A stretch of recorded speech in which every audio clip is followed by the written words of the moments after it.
And breaking tonight at 5, the North Kansas City Police Department is dealing with a tragic loss. An officer shot during a traffic stop this morning has died.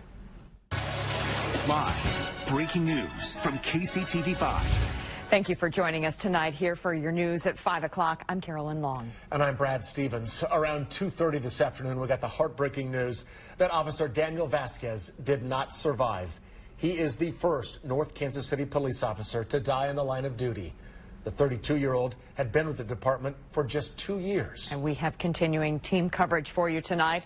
From the scene to where the person of interest was taken into custody to the hospital, we have every angle of this story. We begin here with Greg Payne. He is near 21st and Clay in North Kansas City, where the shooting took place around 10:40 this morning. Greg.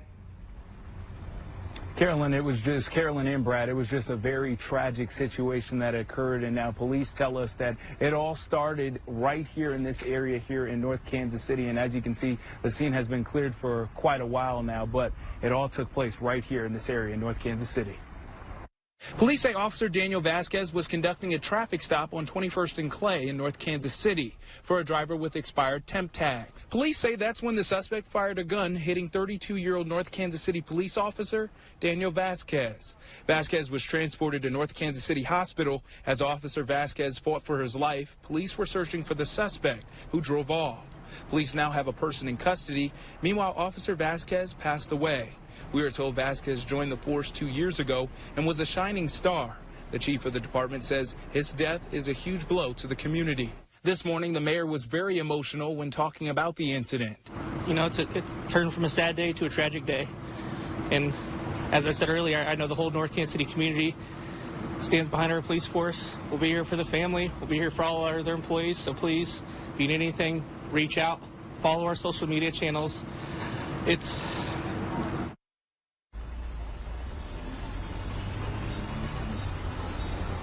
Now, the police chief was the one to offer us and actually tell us the information regarding Officer Vasquez passing away, and he just couldn't speak any highlier about Officer Vasquez and the type of person that he was. No bad words that he can even say about Officer Vasquez, and he mentions that this is just going to be a very tough thing for both the community and the department to overcome from. Reporting live here in North Kansas City, I'm Greg Payne for KCTV5 News. Yeah, such an emotional day for so many people across the Kansas City metro. Greg, thank you. And a person of interest in today's deadly shooting is in custody. He turned himself in. KCTV5's Emily Rittman is live at the Clay County Courthouse Annex just off of Northeast 48th Street in Kansas City, where a vehicle was towed away not long ago. Emily? Brad, crime scene investigators left this scene about 40 minutes ago when that gray car was towed away. The license plate was not visible as the vehicle was towed, but we will give you a look at that gray vehicle that was surrounded by crime scene tape earlier today. Investigators thoroughly searched the vehicle and filled several evidence bags. So far, police have only confirmed that a person of interest turned himself in Kansas City, Missouri, and he remains in custody on an investigative hold. They have not confirmed he turned himself in here at the annex. The vehicle that was searched at this location was gray in color like the suspect vehicle and was a Ford. The suspect vehicle was a Ford Taurus. KCTV5 News spoke to a witness who says she felt helpless when she and her co-workers discovered someone shot a police officer outside of their work. She says her co-worker first heard gunfire, then a fellow officer arrived moments later and began CPR. I was grooming a dog and I had my headphones on. I looked at my coworker just suddenly and her face looked like she was panicked. She told me she heard gunshots. And so I look outside, I see the construction workers all going to the back. And Kansas City, Missouri police are handling the investigation into Officer Daniel Vasquez's homicide. They say that as soon as their investigation is complete, they will submit it to the Clay County Prosecutor's Office for possible charges. Reporting live, Emily Rittman, KCTV5 News. Thank you, Emily. And after Officer Vasquez was shot, he was taken to North Kansas City Hospital. His body now undergoing an autopsy. KCTV5's Marlia Campbell is there for us now. Marlia, what kind of support are you seeing there at the hospital? Hi, Carolyn. We were just up by the emergency department here at North Kansas City Hospital a couple minutes ago, and it looks like most of the law enforcement that was here earlier in the day has cleared out. Now, shortly after the shooting, we saw several officers from different agencies, including the North Kansas City Police Department, waiting outside the ED for just any kind of news. Now, Vasquez was taken here right after the shooting. It's the hospital closest where that shooting happened. Police originally told us he was then taken to KU Med, but they clarified later this evening, telling us preparations were underway to transport him there, but he died before that could happen. North Kansas City Hospital is a state-certified Level 2 trauma center. KU Med is a Level 1. Reporting in Kansas City, Marlia Campbell, KCTV5 News. Marlia, thank you. The Fraternal Order of Police Lodge 50 is holding a fundraiser for Officer Vasquez's family. They just set up an account, and we have posted a link to it on our website. You'll find that on KCTV5.com. And we do expect an outpouring of support for Officer Vasquez's family and the department as they deal with this tragic loss. Now, while this is the first line of duty death for the North Kansas City Police Department, it is certainly not the first for the Metro.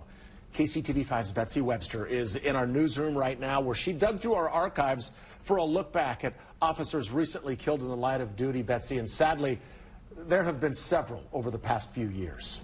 Yeah, I went back to 2016, not including today. There were 7, and I remember a lot of these, particularly because they seem to come in waves. On May 9th, 2016, Kansas City, Kansas police detective Brad Lancaster was shot and killed near the Kansas Speedway. Then, less than 3 months later, on July 19th that year, Kansas City, Kansas police captain Robert David Melton was shot and killed near 22nd and Haskell. The next 2 line-of-duty deaths both involved the Clinton, Missouri PD. Officer Gary Michael was shot on August 6, 2017 and died soon after.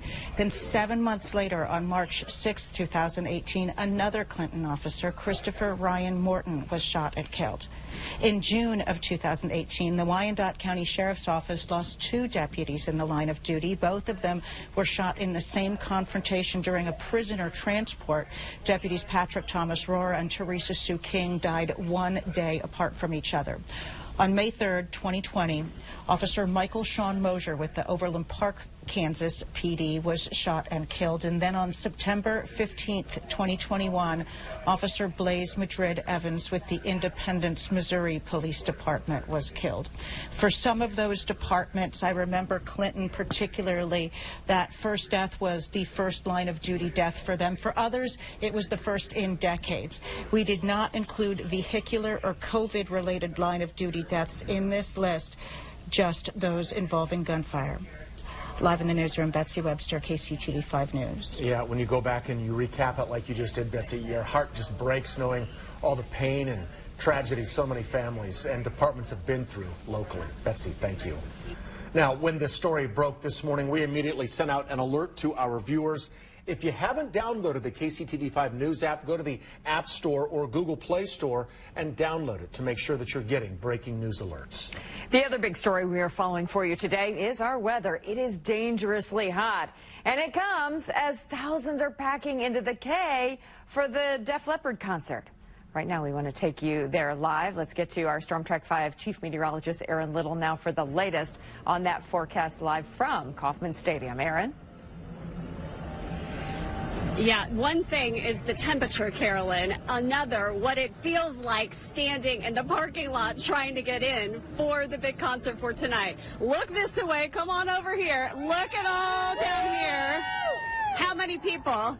But now let me show you. I was just asking our photographer, Chemo, how long do you think this line is? His only response was crazy. It's crazy. We're going all the way around.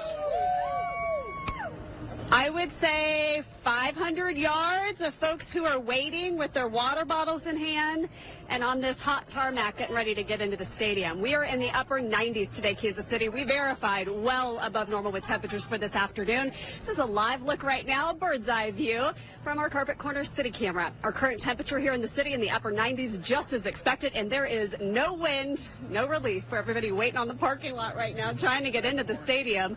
Temperatures for tonight, yeah, it's going to be hot, Kansas City. Temperatures in the upper 90s for the next several hours. I do have some heat relief. I do also have storms in the forecast now in your 10-day forecast. I'll have that new look ahead for you here in minutes. Over to you. All right, Aaron, thank you. 2 firefighters are injured. Details on the early morning blaze they battled. Plus tips for first-time home buyers trying to break into the market. New today here at 5, Missouri Representative Cori Bush has been arrested during an abortion rights protest outside the Supreme Court. Came shortly after police issued a cease and desist order. Capitol Police say she was among the 30 people arrested, including 15 members of Congress. In developing news, 2 firefighters are hurt and 7 people are without a home after a fire overnight at 53rd and Crest. That fire spread, damaging 2 other homes, but crews were able to quickly put the flames out. One firefighter suffered heat exhaustion. The other got some debris in his eyes. The Red Cross is now helping the people who were displaced, and thankfully none of them were hurt. With rising interest rates and low inventory, the housing market has been a roller coaster ride. Up next, expert advice for first-time home buyers looking to jump in. Aaron? And if you are heading to the stadium complex right now for the big concert, I would bring an extra water bottle. Not to take inside, but to drink while you're standing in this line. I would say we have hundreds who are waiting to get into the concert right now live at Kauffman Stadium. I'm going to update you on your 10-day forecast and some rainfall chances, Kansas City, right after the break. Yeah, that line is epic. Unbelievable. All right, parents, today's job of the day comes with a big perk for you. When you sign on as a bus driver or bus monitor with Apple Bus Company, your kids are welcome to ride with you. So that means no need for childcare. Scan the QR code to check out other perks like their sign-on bonus. It's becoming a volatile housing market, and first-time home buyers are really feeling this pinch, according to a new study citing low inventory and stagnant incomes. In this Watching Your Wallet, consumer investigator Rachel DePompa learns what experts are telling people trying to enter this market for the first time. A new study by NerdWallet finds in the first quarter of this year, homes were listed at 6 times the typical first-time home buyer's income. NerdWallet's Elizabeth Renter says there are 2 reasons. Prices are high, obviously, but also incomes are not keeping up with high inflation. You might not be competing with 5 other buyers right now because some have left the market due to high prices and others because of rising interest rates. But homes are still going for above list price. Renter says if you are a first-time home buyer, be aware of interest rates and how they affect your bottom line. Keep an eye on interest rates. 1 percentage point or even a fraction of a percentage point increase might not seem like much, but we're talking about tens of thousands of dollars over the life of your loan and possibly hundreds of dollars each month on your payment. She says talk to a real estate agent in your area before you even make up your mind about dipping your toes in the market. They'll be able to set your expectations as far as what the competition is like in your area. And in the end, you might decide not to buy this year, and that's okay too. You can wait out the market while saving up for that down payment. With this Watching Your Wallet, I'm Rachel DePompa. All right, let's get back out live to Erin Little. She's live for us tonight at the K. Yeah, I am jealous, Erin. I was supposed to go to this concert at the last minute. I kind of backed out. So I'm jealous, but boy, those people are in. It's going to be a great concert, but boy, so bleeping hot. Yeah, I would guess in like... Well said. Yeah, we're dripping here, that's for sure. But that's what everybody expected, right? I don't think anybody expected it was going to be comfortable tonight out at the stadium complex. We knew we had the heat advisory, we knew we had the ozone alert, and the temperatures would be in the upper 90s. Now, the one thing that folks may not have been expecting, this line. I'm hearing it's at least an hour long. You can see it stretches farther than the eye can see this way. And the concern is these folks are waiting so patiently to try to get into the gates. But once they make this corner, then they're coming on around and they're waiting in this huge mass of people at the gate through security. So this is definitely very slow moving to get into the stadium complex for tonight. And it is hot on the parking lot, on the tarmac. Air temperatures in the upper 90s, but easily exceeding over 100 degrees where we're standing in the parking lot with these fans here tonight. Let me update you on our temperatures, Kansas City. I'll take you to the maps. We are in the upper 90s here in Kansas City. For this afternoon, we knew that we would see temperatures the hottest so far this season. That's exactly what has happened. We are at 97 degrees right now for DeSoto, 99 in Overland Park. Temperatures are near 100 degrees for so many across our area. Take a look around the region, and especially south side of town. That's where those numbers are significant this afternoon. The hottest that many have seen for several years, about 4 to 5 years. Officially in Olathe right now, 100 degrees. We're at 98 in Lawrence, 97 right now in Warrensburg. Now, we are keeping a close eye on what's happening here with our forecast across our area. Many of us are talking about the heat and humidity across our area for right now. But as we're moving through the next 24 hours, we will get just a little bit of a reprieve tomorrow. You may not notice much of a difference, though. Your Wednesday will start off in the 70s with temperatures in the morning climbing to a high right around mid-90s as we're heading towards tomorrow afternoon. Many of us will still be plenty hot and humid for tomorrow, but not quite as unbearable. And we won't have 30,000 people or more standing out in line trying to get into the stadium complex tomorrow night. 93 degrees, so that's looking a little bit better, closer to normal for your Wednesday. Now, here comes the bad news, Kansas City. Our temperatures heading into the weekend will only get hotter. I feel like I'm running out of breath because it's even just hard to kind of breathe and talk out here tonight.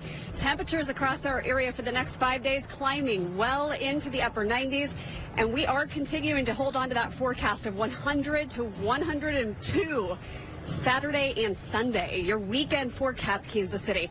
I have isolated chances of rain, but I'm not optimistic that it's going to break any of this heat for your weekend plans. Your weekend forecast, in one word, there's no way around it, hot. 101 for Sunday afternoon here in Kansas City. Now, the newest update, looking ahead with your Storm Track 5 forecast track, we are keeping an eye on some rainfall chances. That would be welcome news to break the heat that we have across our area. Many of us, as we're moving towards Sunday night and into early Monday, we'll be talking about temperatures cooling off just a little bit and those storm chances. I'll show you the newest update to your 10-day forecast. Looks like we have some folks coming into the stadium here behind us, so we're going to get out of the way. We'll have the newest update on your 10-day forecast, Kansas City, here in just minutes. Reporting live from Kauffman Stadium, I'm Chief Meteorologist Erin Little. Erin, I got to tell you, I have never seen a line like that trying to get in all at the same time. I wonder if they just didn't have enough security gates open or something like that to get everybody in on time. Wow. I mean, I can tell you, I'm not sure how prepared they were, but even for myself and our photographer here at KCTV5, it was a challenge just getting to the parking lot, and now it's a challenge for so many Kansas Cityans trying to get into the stadium. We'll have another live report for you at the bottom of this half hour, and again tonight at 6, Carolyn. Yeah, you'll get worn out by the time you walk in there. Erin, thank you so much for your update. All right now some of the best coaches in college football are taking the stage at SEC Media Days. Jared tells us one local coach made an impression. I think I know who you're talking about here, Jared. This guy, Brad. Mizzou will enter year 3 under Eli Drinkwitz just 44 days from now. And since coming into Columbia, he's coached through a pandemic, a new transfer portal, conference realignment, and legalized name, image, and likeness profit for players. So his message about the future of college athletics in today's changing landscape resonated with many fans. The college football world and college athletics is changing. And I'm not, if for any of you Simpson fans, I'm not the old man yelling at the clouds that we want to go back to the way it was. But I do worry and I do question what are the guiding principles for college football and college athletics moving forward. I sure hope it's not about the almighty dollar. I hope it's bigger than TV deals being the college football guiding principles. Because every action we take moving forward, we lose sight of what we love about this game. We're entering in, and rightfully entering into, a new era of college athletics with student-athlete rights, the ability to transfer through the transfer portal and through generating of earnings through NIL, all things that were much needed. But it's also time for college athletics to set a course and a vision for the future. And let's make sure that the core principles and guiding principles that we have reflect the values that we want it to be moving forward. We'll be right back. Thank you for joining us here for our news at 5. The CBS Evening News is next. See you back here at 6.